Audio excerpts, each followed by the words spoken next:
The Israelites left Egypt, over 2 million people with their flocks and herds. The Egyptians had urged them to leave quickly and gave them silver, gold, and clothing. After 430 years, they were finally free. God led them with a pillar of cloud during the day and a pillar of fire at night, showing them which way to go. God did not lead them on the shortest route, through Philistine country, because they might face war and want to return to Egypt. Instead, God led them toward the Red Sea.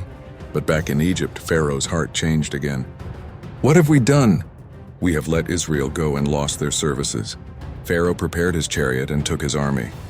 600 of his best chariots plus all the other chariots of Egypt, with officers over all of them. Pharaoh and his army pursued the Israelites and caught up with them as they camped by the Red Sea.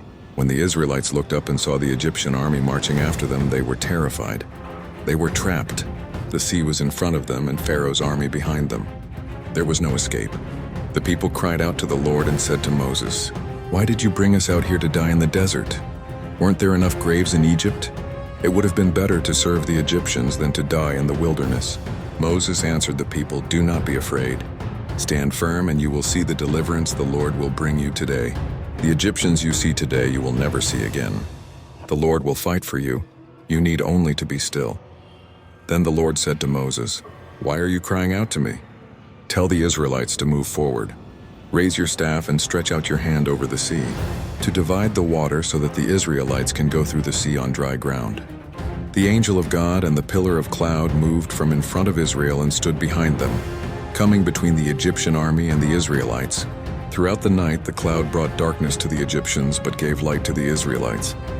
All night long, a strong east wind drove the sea back. Moses stretched out his hand over the sea, and the waters divided.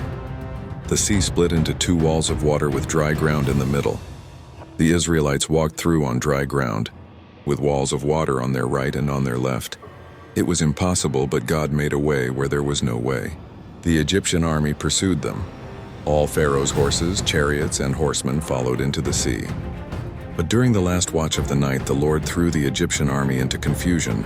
He jammed their chariot wheels so they had difficulty driving. The Egyptians said, "Let's get away from the Israelites. The Lord is fighting for them against Egypt."